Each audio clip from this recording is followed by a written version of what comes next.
a grabar para que allí está. Bien, entonces, cuando nosotros los y las trabajadoras sociales empezamos a cumplir y a ejercer nuestra profesión, lo primero que tenemos que tener claro es entonces cuál es nuestro rol y cuál es nuestra función. Repito lo que les decía antes, entonces Natalio Kirchnerman nos dice, el rol se visualiza a través de las funciones que desarrollamos, ¿sí? Entonces, si nosotros vamos a ejecutar nuestro rol a través de nuestras funciones, tenemos que tener claro que ya en el momento en que Mary Richmond nos diera el puntapié inicial, por decirlo de alguna manera, de la fundación de una nueva profesión, que es lo que nosotros llamamos en el eje temático 2 la profesionalización de la disciplina, allí ella ya nos va a decir cuál va a ser nuestro rol.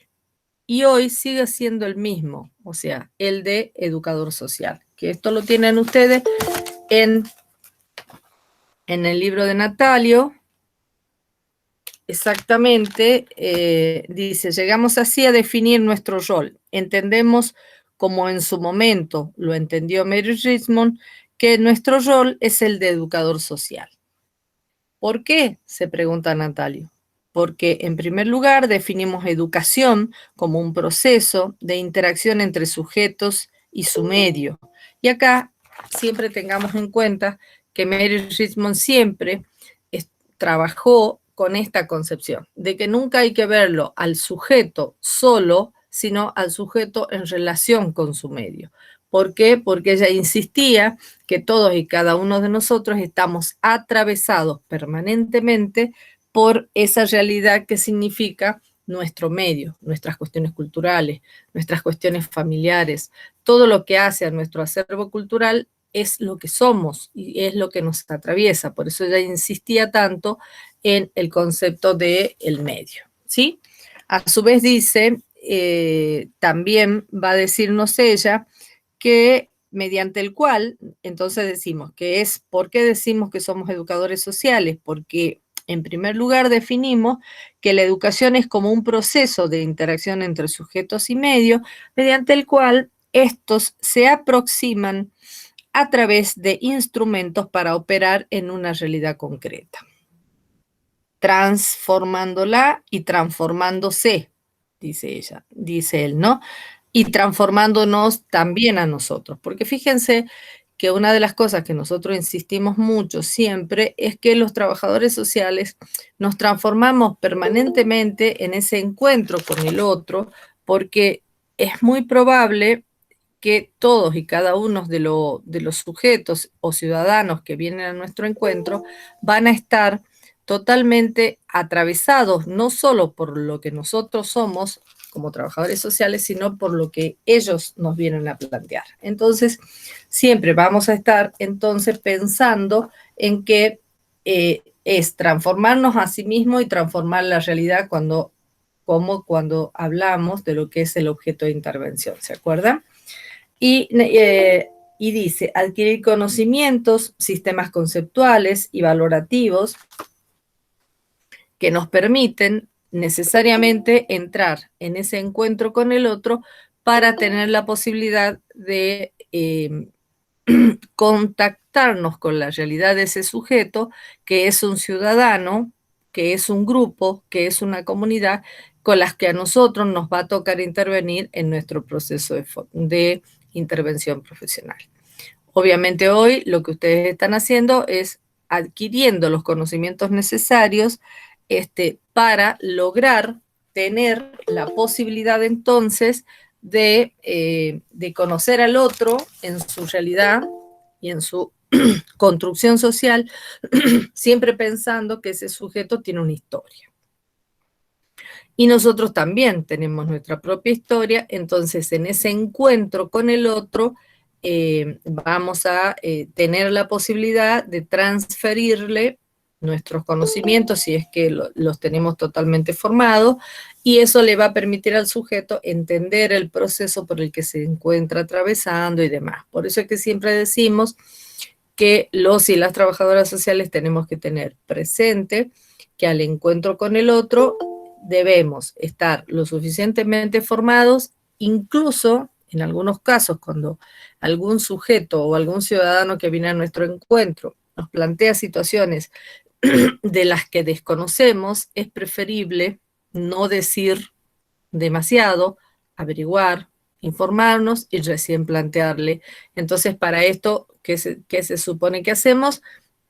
Solicitar con él un nuevo encuentro para poder decirle, mire, de este tema no conozco demasiado, voy a averiguar, le voy a explicar, le voy a dar en una próxima entrevista.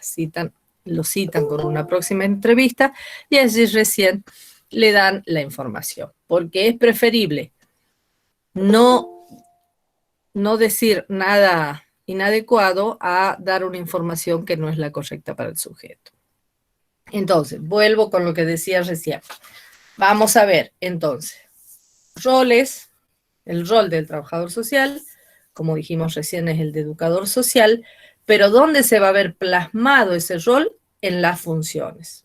Y las trabajadoras sociales somos ejecutores de políticas públicas, ¿sí? Vamos a llevar a cabo y ejecutar las políticas públicas vigentes en el proceso del proyecto político en el que nos toque actuar. ¿Por qué decimos esto? Porque siempre los trabajadores sociales, aun cuando trabajemos en organizaciones públicas o en organizaciones no gubernamentales, siempre va a estar atravesada por las prácticas y por los proyectos vigentes que tenga el modelo político en el que nos toca intervenir. Entonces, vamos a ser orientadores, planificadores, gestores, mediadores, siempre y cuando tengamos la posibilidad entonces de aplicar las políticas públicas que se encuentren vigentes en ese momento. Bien, acá lo que les pido, chicos y chicas, es que podamos empezar a intercambiar conceptos y a intercambiar, levanten la mano, pregunten y no tengo problema, porque si no, la idea es que repasemos hoy cómo va a ser el parcial, ¿sí? Entonces, repito lo que decía al principio, por si algunos no estaban, se va a tomar el parcial sobre el eje temático 4 y el eje temático 5. Esos dos ejes temáticos. Y de alguna manera el eje temático 4 lo que viene a hacer es resumir y darnos los elementos teóricos más importantes que tienen que ver con nuestro rol, con nuestra función, con las necesidades, los recursos, las demandas, objeto de intervención, vida cotidiana. Sobre esto del eje temático 4 va a girar las preguntas que se van a hacer del eje temático 4. Repito, roles, funciones, necesidades, recursos, vida cotidiana, demanda. Y acá, en este eje temático también, está una cosa que es muy importante que tengan en cuenta, que es la definición de trabajo social. ¿Con qué definición vamos a trabajar? Con la que enuncia la ley 27072 y es la que tienen que enunciar como primera medida al empezar cualquier exposición. Entonces vamos a utilizar primero la definición de trabajo social, que es la que está puesta en la ley y en la que dice que es una disciplina basada en la práctica, que es una profesión basada en la práctica, y una disciplina académica que promueve el cambio, la acción social, la promoción, bueno, todo esto. Entonces, ¿qué hacemos para poder saberla, para poder aprender la definición y tenerla como muy clara? Es siempre dividirla la definición en tres o cuatro momentos, porque así nos va a permitir, digamos, que no nos olvidemos de ningún detalle. detalle. Entonces, lo primero que tenemos que decir es que es una disciplina y académica y que está basada en la práctica. Este es un primer momento. Un segundo momento es a qué nos dedicamos, ¿sí? Entonces, la promoción, la participación, la cohesión social, bien. El segundo espacio va a ser cuáles son nuestros principios, y ahí está, los derechos humanos, la justicia social, la diversidad, la atención de las comunidades de los pueblos originarios, ¿sí? ¿Y cuál es su sustento teórico? Todo lo que tenga que ver con los fundamentos del trabajo social, los fundamentos de las ciencias sociales, los fundamentos de los pueblos originarios, ¿sí? En términos generales. ¿Y todo esto para qué? Para atender al bien común, a la promoción del sujeto, a ese sujeto que tiene la posibilidad al que le tenemos que contribuir a su bienestar general, digamos, ¿sí? Entonces, si dividimos la definición así en 4, no nos la vamos a olvidar y vamos a estar teniendo en cuenta todos los aspectos. Alguien una vez me dijo, profe, pero usted quiere que la sepamos de memoria. Y sí, porque yo si al psicólogo le pregunto qué hace él, me va a decir. Si le pregunto a cualquier otra profesión, me va a decir qué hace. Entonces nosotros también tenemos que decirle qué hacemos, ¿sí? Y desde qué lugar nos paramos para eso. Dentro de la 27072 están las incumbencias. Ahí ustedes tienen que estudiar de la ley, concretamente, que a esa la pueden bajar en PDF, nosotros se las habíamos subido en algún momento, pero está disponible en el Congreso, o sea que ustedes ponen ley 27072 y les va a salir la ley y ahí están absolutamente todos las incumbencias. Entonces, ¿cómo planificar, ejercer cargos de dirección, asistir? ¿Sí? O sea, tienen una lista bastante importante de la cantidad de cosas que podemos hacer. Ahí aparece también esto de la mediación que les decía recién. Aparecen todas y cada una de las funciones que podemos cumplir y cada una de las incumbencias que podemos desarrollar en el ejercicio profesional. Es importante que tengan en cuenta que para tener, por lo menos, enunciar 2 o 3 incumbencias al momento que se les consulte sobre las incumbencias del trabajo social. Entonces, estos serían los temas fundamentales del eje temático 4. En el eje temático 4 también está qué son las organizaciones profesionales, qué son las colegiaturas, qué es la ética y demás, pero que como no la vimos, no se las vamos a pedir al momento del parcial. Eso es lo que está dentro del eje temático 4. Preguntas del eje temático 4, ¿qué cosas les parece que necesitan saber? Bueno, y con el objeto de intervención, chicos, por favor, ahí en el objeto de intervención, si nos preguntan, ¿cuál es el objeto de intervención del trabajo social?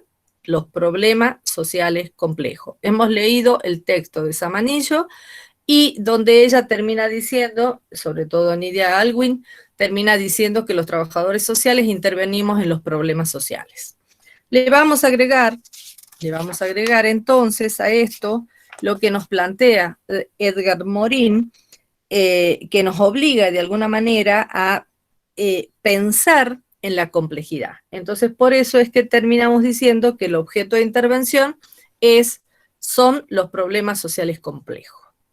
¿Cuáles? Aquellos donde nuestra intervención nos permita ejercer la profesión, sobre todo teniendo en cuenta que como somos aplicadores de políticas públicas, ese nos va a permitir decir entonces que qué aspecto, ese aspecto de la realidad donde podamos intervenir para transformarlo, va a ser la porción de esa realidad, es la que va a ser producto de nuestra intervención. ¿Por qué decimos esto? Repito lo que dice Natalio Kirchnerman.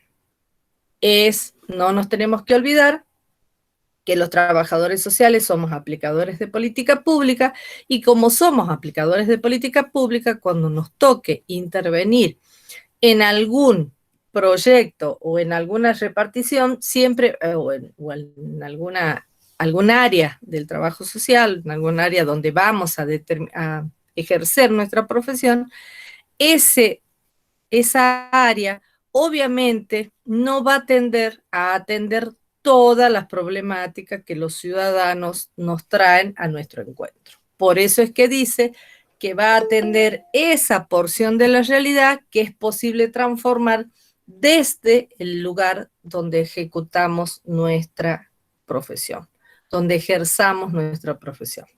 ¿Se acuerdan el ejemplo de la casita?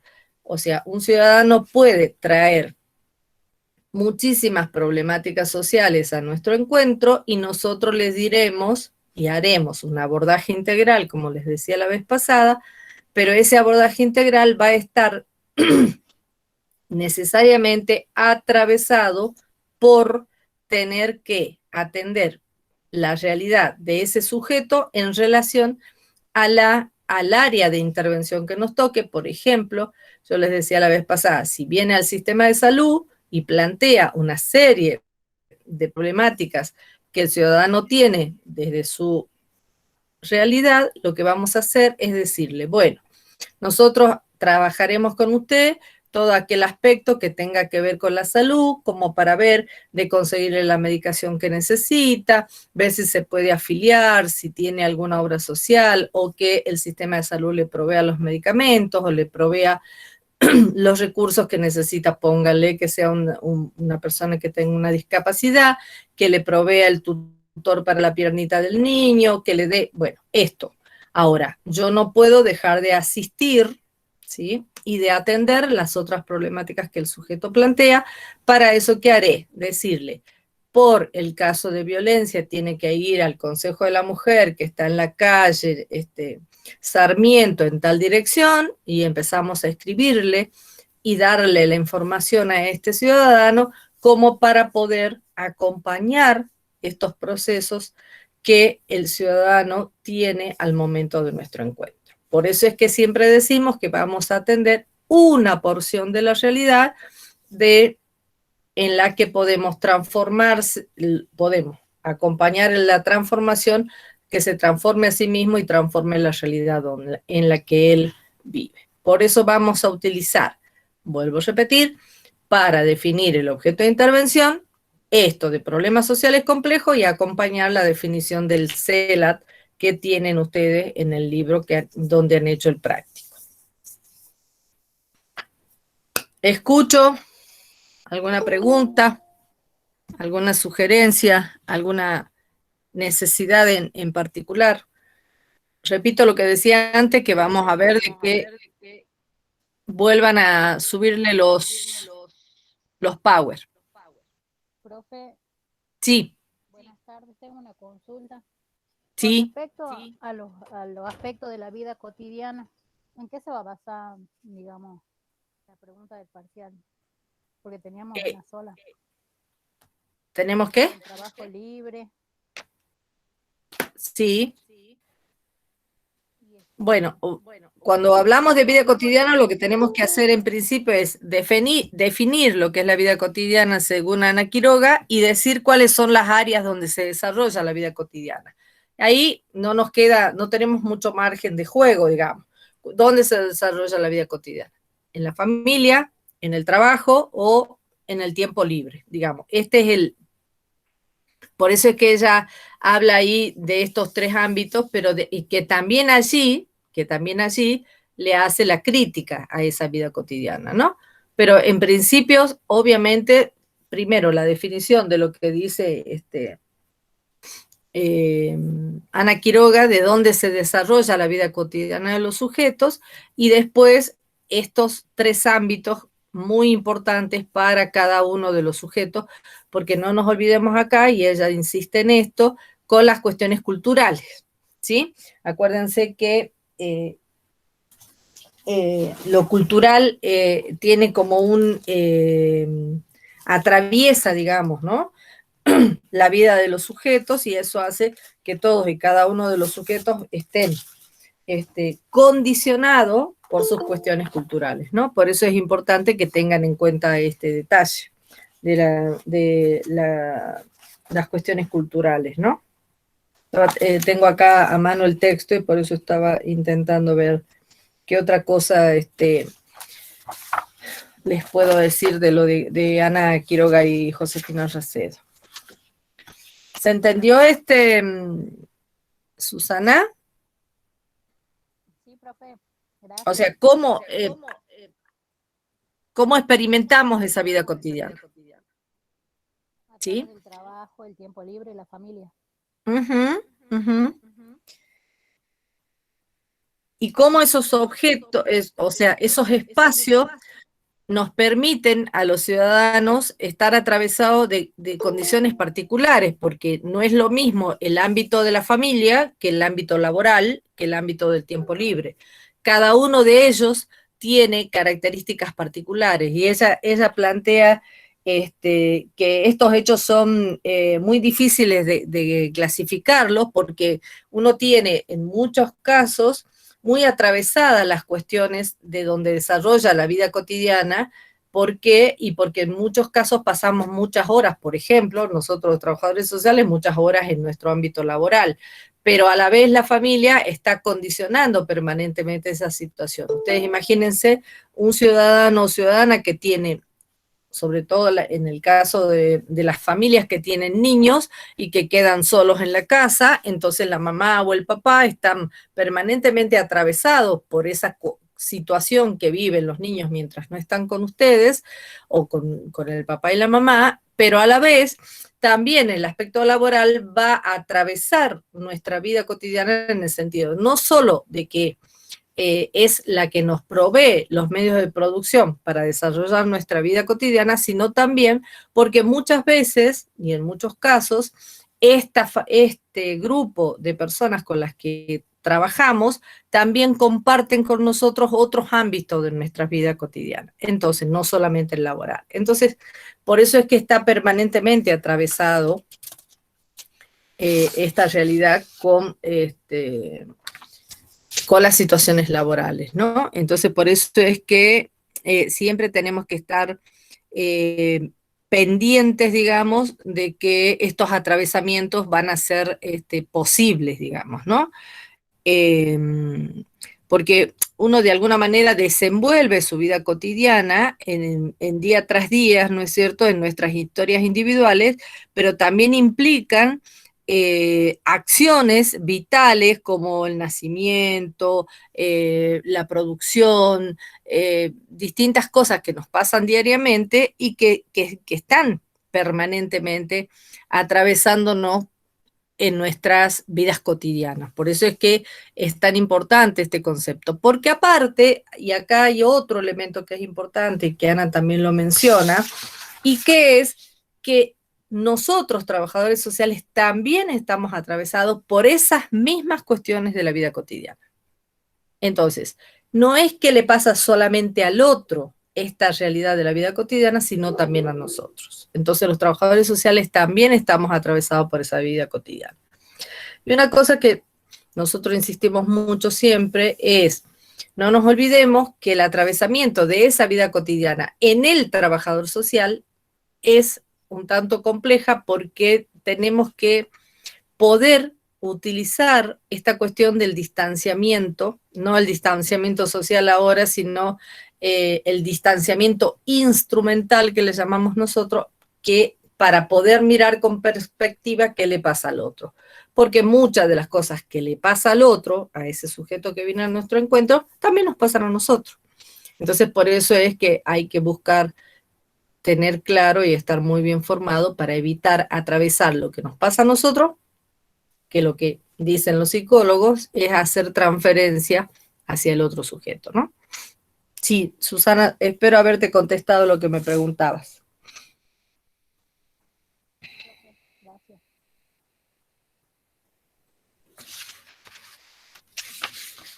Bien, ¿alguna otra pregunta del eje temático 4, chicos y chicas?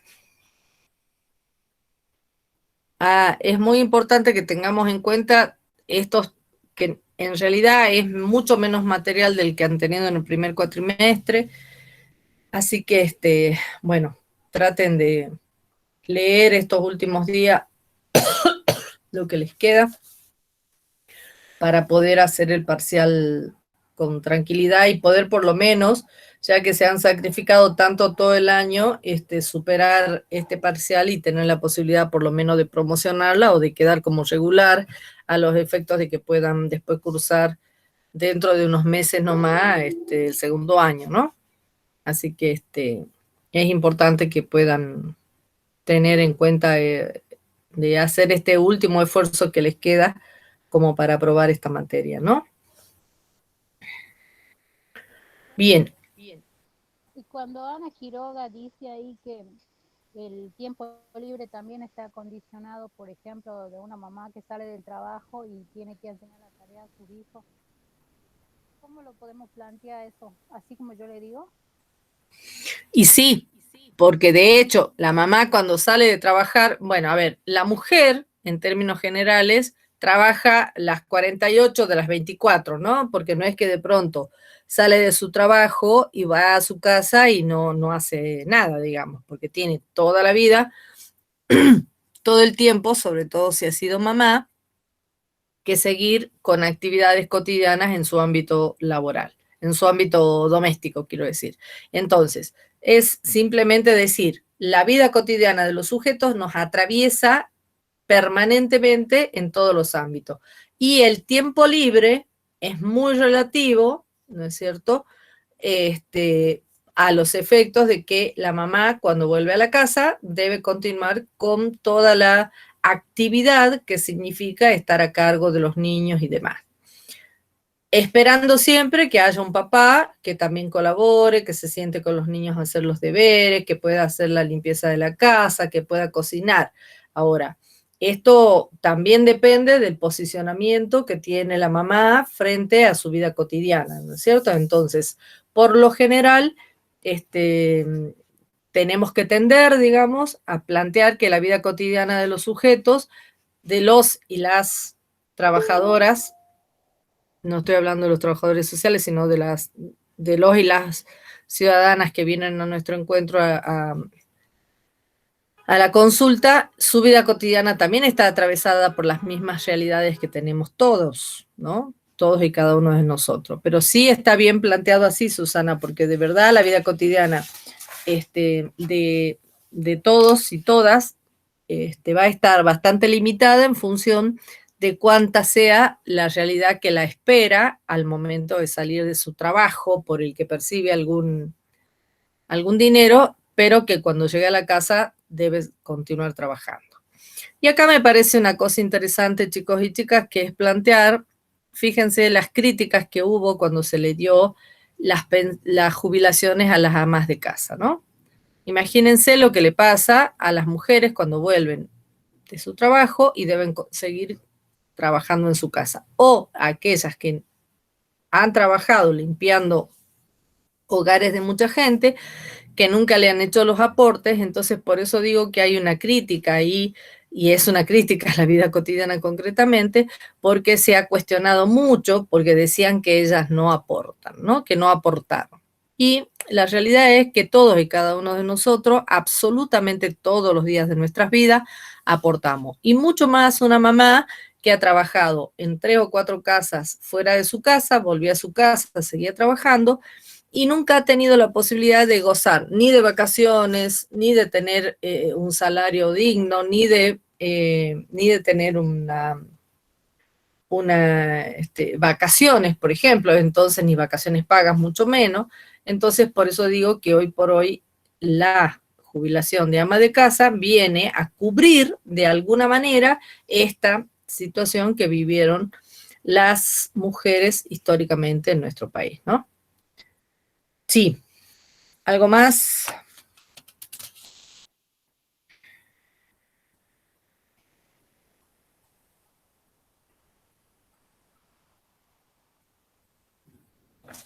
¿Alguna consulta más del eje temático 4, chicos? Profe, Sí. yo tenía una duda sobre demandas. Yo quería saber en el momento del parcial en qué más o menos se va a focalizar en la definición y y cómo lo puedo desarrollar, digamos. Bueno, en el caso de la demanda, en el CELA tienen una definición de demanda, pero me parece importante que tengan en cuenta que la demanda está totalmente condicionada por la política pública y también por los y las ciudadanas que vienen a nuestro encuentro, que en muchos casos es simplemente ser escuchada la demanda y no necesariamente que necesite un recurso para satisfacerla. Entonces, por eso es importante tener claro que la demanda es aquella solicitud que realiza el ciudadano que viene a nuestro encuentro y que en el encuentro con él y en ese planteo del ciudadano, muchas veces él mismo se da cuenta por dónde tiene que ir para resolverla. Entonces, la demanda siempre está atravesada no solo de las políticas públicas, vuelvo a repetir, de las necesidades que tienen los sujetos y de la disponibilidad de recursos para satisfacerla. ¿Sí? Entonces, la idea es que ustedes puedan explicitar, inclusive lo pueden dar con un ejemplo, digamos, ¿no? Y explicarlo desde un ejemplo. No tengo problema, depende de...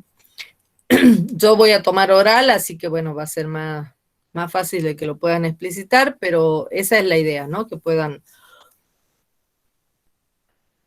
si no se acuerdan concretamente de la respuesta, es explicarlo a través de un ejemplo. ¿Se entendió Sí, profe, sí se entendió. Muchas gracias. Bueno, mi libro.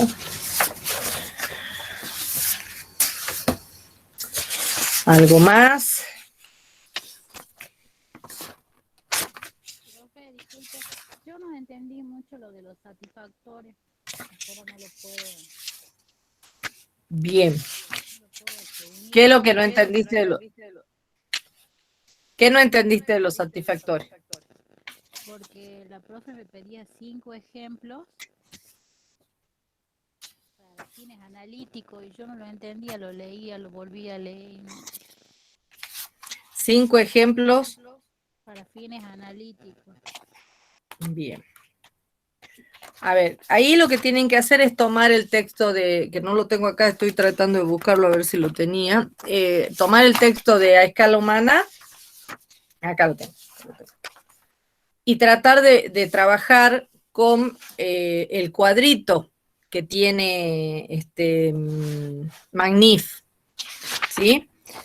Pero primero definamos qué es satisfactor. ¿Qué es un satisfactor? ¿Te acordás? Si vos entendés la definición de satisfactor, ahí vas a entender, vas a poder dar los ejemplos. Si no lo entendés, te va a costar más. ¿Lo tenés a mano al texto? Sí, profe, acá tengo el trabajo práctico que yo hice. Pero hay Bueno, a ver, lee. Satisfactores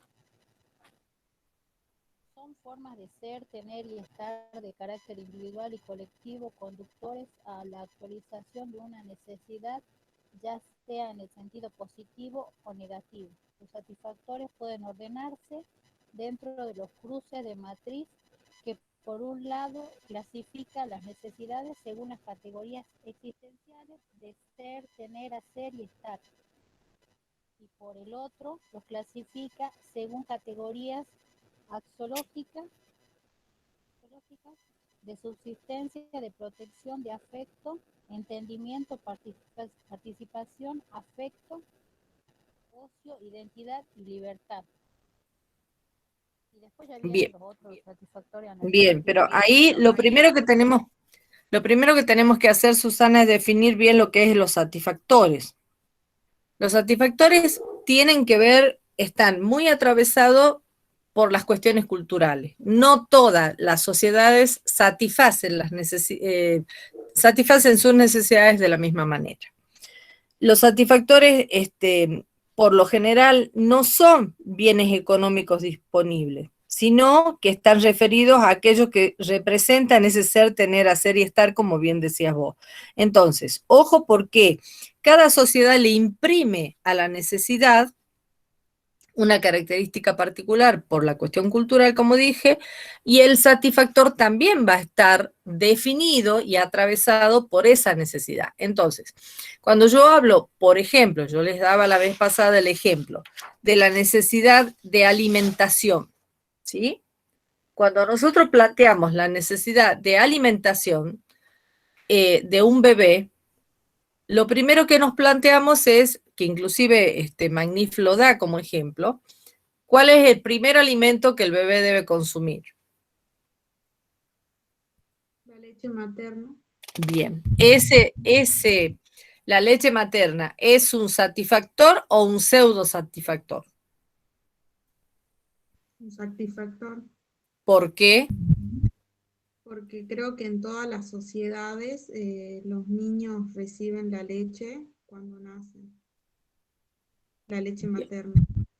Bien, pero el satisfactor tiende y tiene por definición, y según lo que plantea Magnif, es a cubrir más de una necesidad. Ese es el concepto del satisfactor. Es decir, la leche materna viene a cubrir no solamente el alimento, sino que otras cosas. Los nutrientes que necesita el bebé para crecer. Ajá. ¿Qué También lo más? relacionan con algo de una relación que se tiende entre mamá y bebé, una conexión que es necesaria, que el bebé necesita. Y entonces ahí son varios los factores, creería yo. Exactamente. Y además aparece la cuestión de la construcción de esa relación que se establece mientras el bebé toma la leche con su mamá. O sea, ¿cuáles son los primeros ojos que ve el bebé? Los de su mamá. Y con ella se relaciona permanentemente también en el momento de que está tomando la teta. Entonces, hay una construcción distinta del simple hecho de prepararle una mamadera, ¿sí? O sea, en muchos casos, y ustedes saben, sobre todo las mamás que han tenido muchos niños, muchas mamás le ponen la mamadera apoyada con alguna elemento y el bebé prácticamente toma la mamadera solo, ¿sí?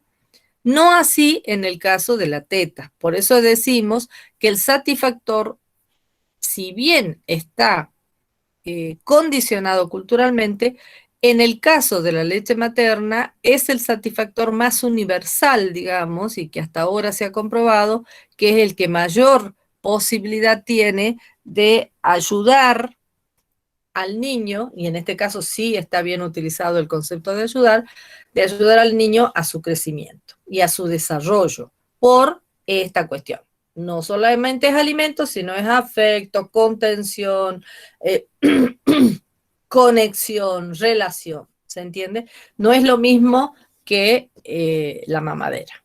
Entonces, vuelvo a repetir, acá el satisfactor, como bien dice Magnif, no es una cuestión económica solamente, está atravesado de otros condicionantes que hacen al ser, al tener el hacer y el estar.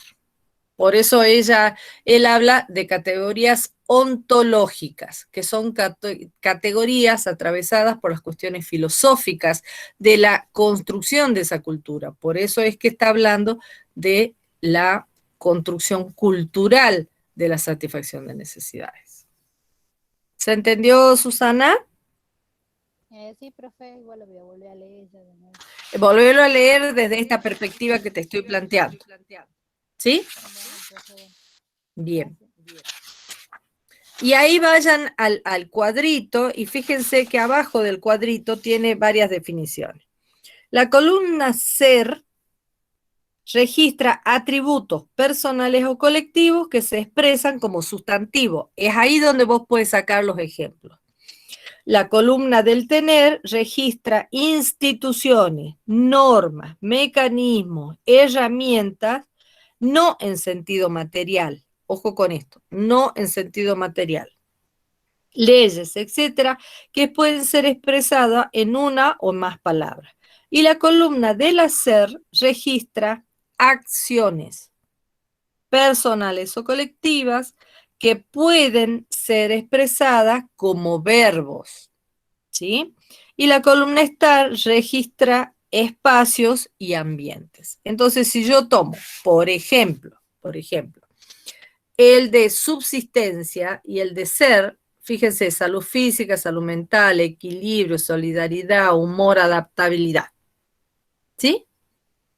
Si yo tomo ese concepto de subsistencia, lo tengo que atravesar porque no es solamente el alimento el que produce la satisfacción de la necesidad de subsistencia, sino también el abrigo, también el trabajo, que es el que va a dar el dinero para comprar esos elementos, y voy a tratar de alimentarme, de procrear, de descansar y de trabajar, y a la vez esto se tiene que dar en entornos que sean saludables y también en entornos que son sociales, porque el ser humano es un sujeto social por naturaleza y no puede desarrollarse solo. Va a ser siempre en una relación con el otro. ¿Se entendió hasta acá? Como para ir sacando los ejemplos.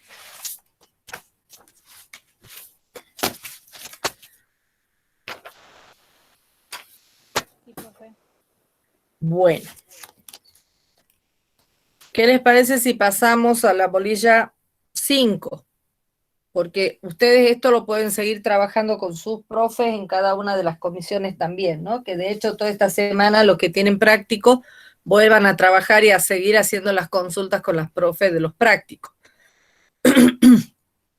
Bien, en el eje temático 5, nosotros lo que les hemos dado es todo lo que tiene que ver con las políticas públicas y con la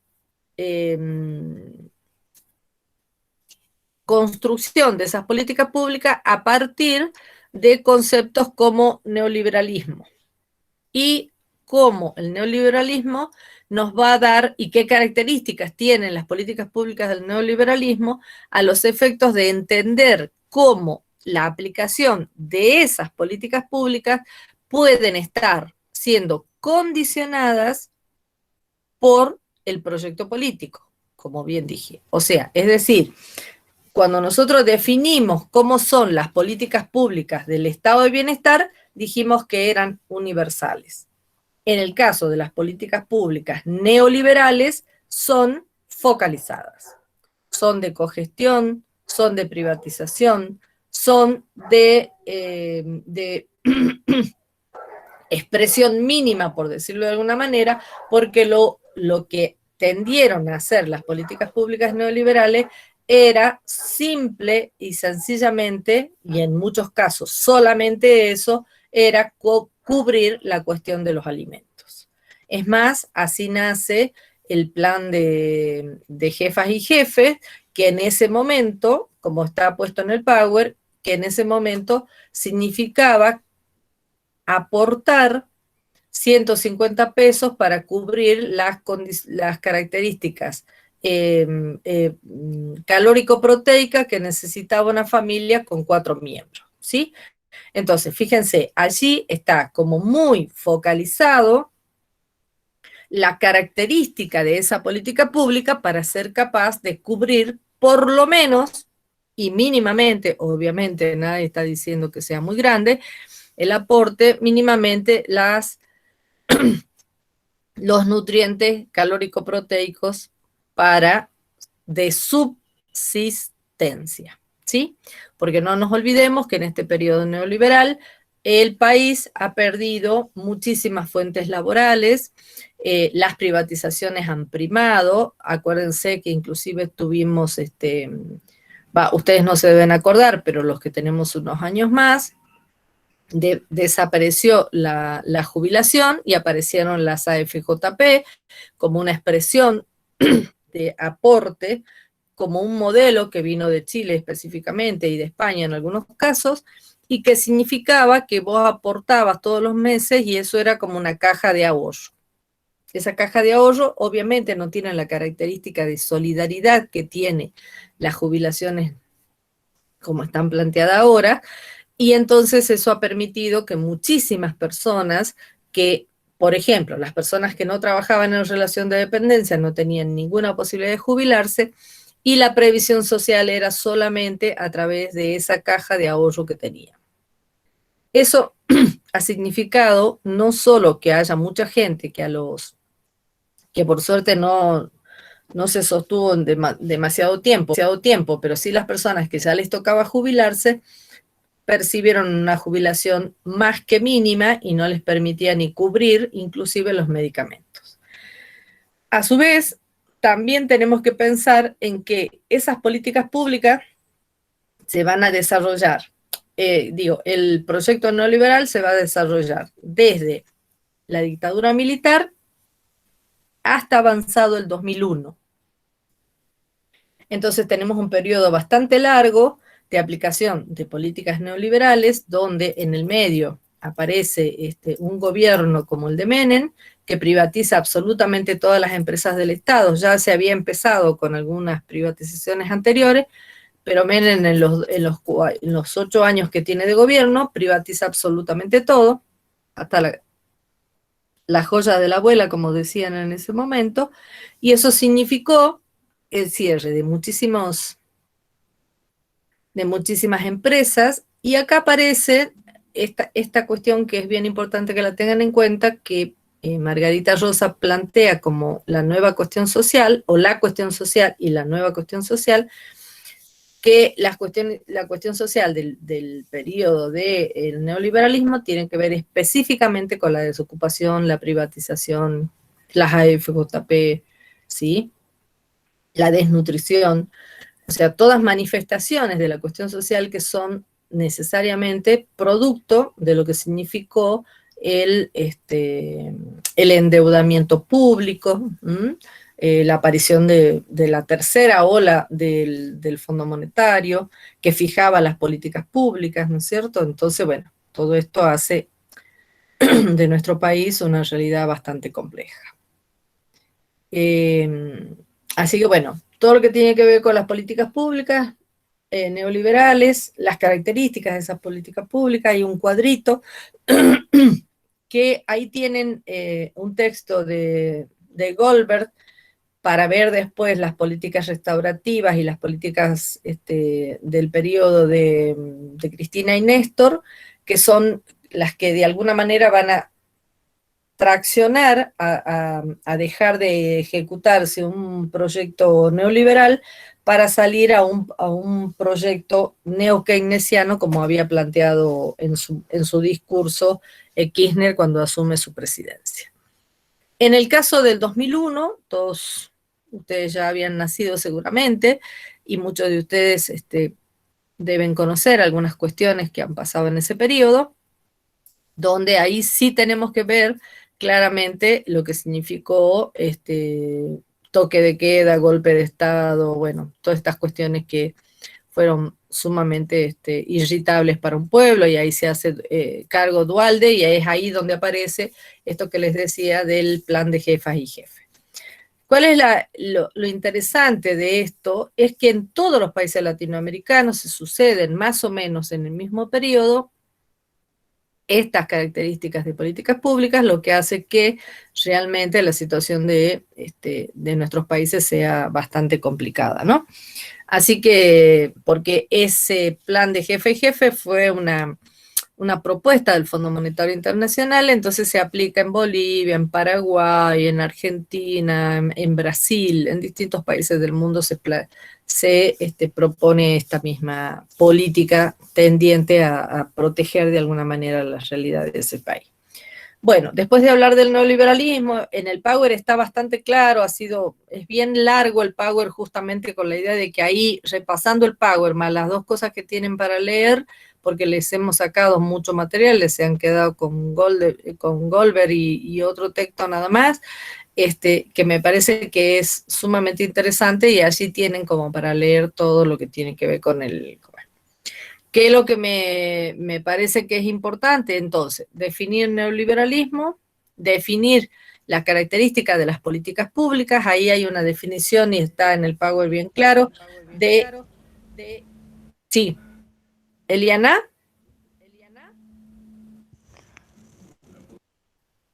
¿Querías preguntar algo?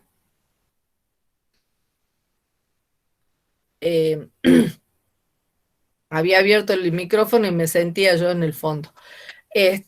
Las características que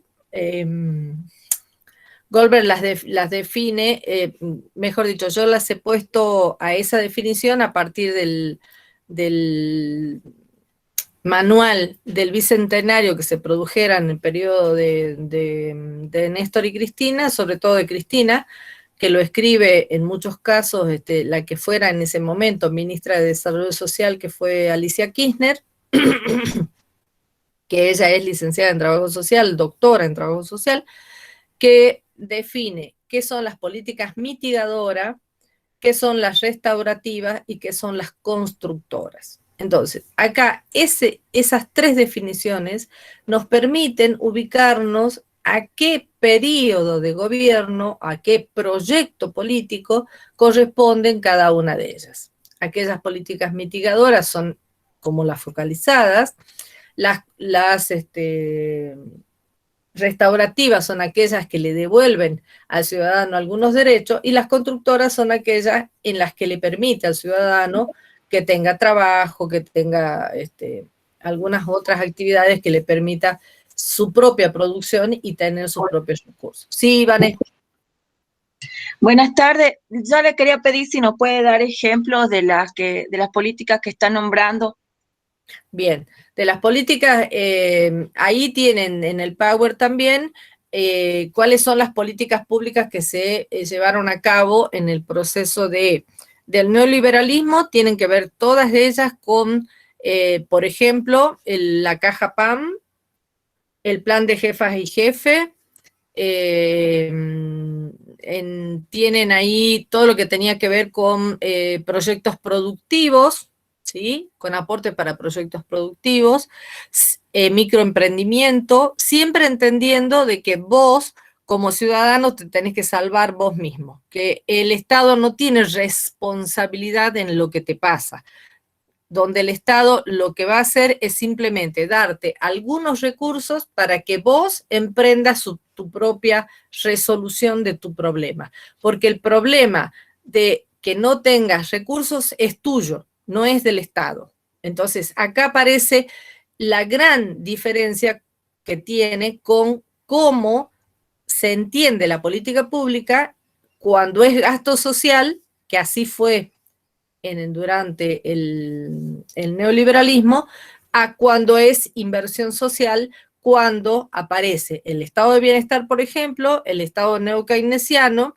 aparecen como inversión social. Entonces esta es la diferencia, ¿no? Cuando es un gasto, obviamente el Estado no va a gastar demasiado. Y tenés un Estado mínimo, o sea, un Estado que no se hace cargo del ciudadano y un Estado que está basado en el mercado.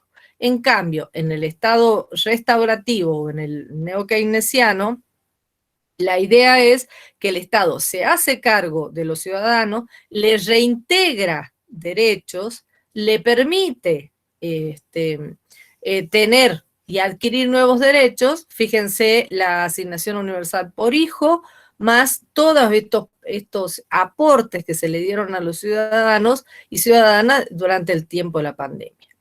En el caso del gobierno de Cristina y de Néstor, tenemos la asignación universal por hijo, el matrimonio igualitario, la ley de discapacidad.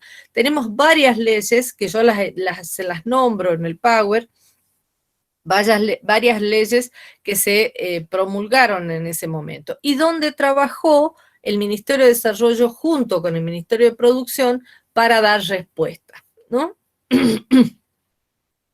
Allí aparecieron muchos proyectos, por eso les digo que les sugiero que lean y que entren a la página y vean el manual del Bicentenario, el tomo 2, allí tienen todas las políticas públicas que se ejecutaron durante el periodo de los dos gobiernos, tanto el de Néstor como los dos de Cristina. Allí está, porque ustedes no se olviden que en el 2010 cumplimos los 200 años, entonces como consecuencia del Bicentenario se publicaron 2 tomos donde están las políticas públicas que se llevaron a cabo en ese periodo.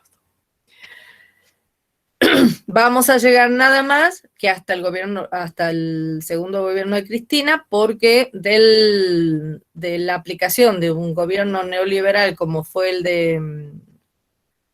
de Macri, tenemos vastos ejemplos, digamos, ya en lo que fue el gobierno de Menem, ¿no?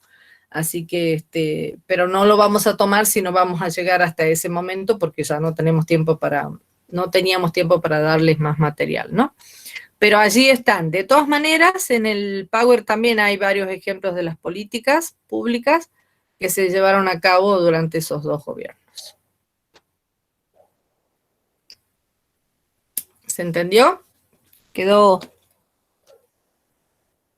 Igualmente van a seguir trabajando chicas y chicos con las auxiliares durante esta semana, a los efectos que puedan tener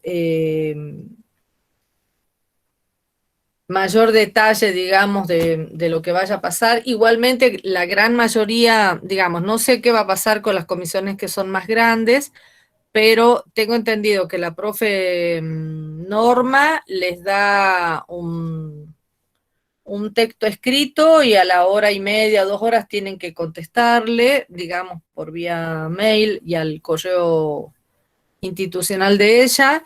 En el caso de la profe Olga, creo que también va a ser lo mismo. En el caso de la profe Valeria, dijo que también iba a tratar de juntar las comisiones y ver si se podía hacer por esa vía. Yo en mi caso voy a tomar oral porque son muy pocos los alumnos que me quedaron y tengo entendido que la profe Anabela también va a tomar oral. Así que ese mismo día van a saber qué respuesta tiene. Sí, Sofía. La profe Valeria Carlos también dijo que va a ser oral. Ah, tenés razón, sí, es verdad, es verdad. Sí, sí, sí. Ahora que me decís, sí. Pero bueno, por eso digo, la idea, chicos y chicas, es que ustedes tengan la posibilidad de estar sabiendo y leyendo todo este material, que no es mucho, vuelvo a repetir, y que tengan la posibilidad de contestar, digamos, y ampliar sus respuestas a partir de los conocimientos que solamente se los da la lectura, ¿no? Por eso insisto en esto. Bien, ¿alguna otra consulta, chicos?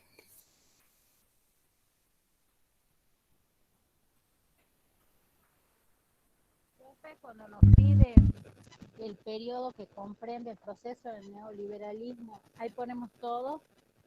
Y está en el Power están puestos los 4 periodos, ¿no? Del 76 al 80, al 82, del 83 al 86, del 86 al 90, bueno, así, está bien diferenciado, inclusive están con ejemplos. Así que el Power está bastante completo. Profe, buenas tardes, profe, sería el Power que subí al Facebook. Exactamente. Sole, ahí los chicos estaban pidiendo que le subas el del eje temático 4, yo que tenía entendido que ya estaba subido.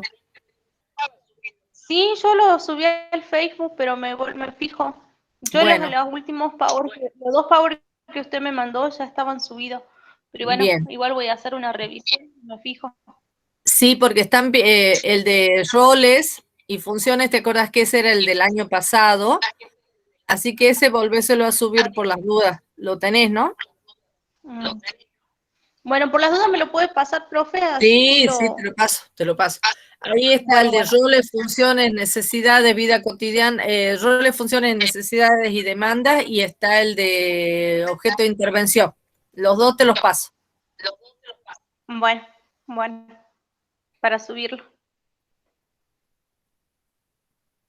Sí, la Sofía dice que ahí que recordaba que había escuchado un discurso de que tenía la idea hasta de cancelar la universidad pública. ¿Te referías al periodo, a qué periodo, Sofía? Al periodo neoliberal del 2001, creo que era un ministro, tenía una idea Sí, de educación. Sí. Y bueno, después Macri termina diciendo los que caen en la universidad pública, ¿se acuerdan? Sí. Y Vidal dice, ¿para qué abrir tantas universidades? Bueno, sí, responde a la misma perspectiva. ¿Sí? Y ahí vuelvo a repetir lo que les decía los otros días a mi comisión, ¿no? Acá la cuestión no pasa porque yo defienda el peronismo, me dijeron, ¿no? La vez pasada un alumno dice, profe, pero entonces usted es peronista. No, no, para nada, yo no soy peronista, no soy afiliada, nada. Lo que hago es analizar la aplicación de políticas públicas en función del proyecto político. Esto es la idea, ¿sí? Que ustedes sean capaces de hacer eso. Porque si no, no, los radicales me dan así con un palo, me dicen, profe, pero usted es peronista. No, no, no. Los otros, los de izquierda igual, ¿no? Los del ARI igual. No, no, no, nada que ver. O sea, yo lo que quiero es que ustedes sean críticos frente a lo que leen, que sean críticos frente a lo que escuchan, y les damos textos que tengan que ver con determinados proyectos políticos. A ver, nosotros en otros años les hemos dado otros textos. El tema es que este año hemos tenido tan poca posibilidad de subir demasiado material a los efectos que no tengan que sacar copia, mucha gente no podía leerlos y demás. Entonces, bueno, hemos ido utilizando otros textos, pero por ejemplo, textos del UNICEF, textos de todo lo que tiene que ver con globalización, yo lo he dado siempre con textos que tienen que ver con Presbich, que no es precisamente un peronista, digamos. Y entonces, bueno, por eso digo, hay que tener cuidado con eso y sean críticos frente a lo que leen. La idea es que lean qué sostiene ese proyecto político, cuáles son la aplicación de esas políticas públicas y cuál es la tendencia que tienen a proteger y sobre todo a incluir. Y en el medio, en el discurso aparecen los conceptos de gasto social y de inversión social y te están mostrando de qué lado están, digamos. ¿Se entiende esto? Entonces, esa es un poco la idea. Que ustedes sean críticos frente a lo que leen, no que crean y respondan lo que la profe quiere. No, ustedes tienen que tener su propia idea y tienen que defender lo que creen. Y si son radicales, está perfecto. Si son del ARI, está perfecto. Si son de la izquierda, está perfecto. Defiendan desde un posicionamiento ético-político. Eso es lo importante. ¿Sí? Bien. ¿Alguien más?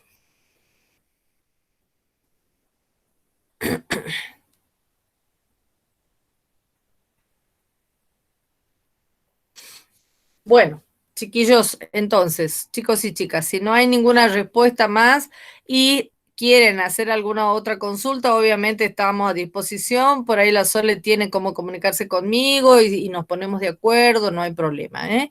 Así que, Sole, fíjate en los Power y yo te estoy enviando si es que te falta alguno, y ahí nos ponemos en contacto. Bueno, profe, ahora me... Bueno, Bueno, profe, yo le digo si me falta un Power. Por lo bueno, general lo estoy subiendo a Facebook y también, si tengo la posibilidad, los paso a los grupos en los cuales están algunos estudiantes. bueno, perfecto. Bueno, al pelo. Entonces, que tengan muy buenas tardes a todos y a todas y estudiemos que nos quedan, es el último esfuerzo que tienen que hacer. Es importante que aprueben esta materia, chicos, por favor, porque el año que viene, o sea, ya dentro de 2 meses no van a poder cursar varias materias.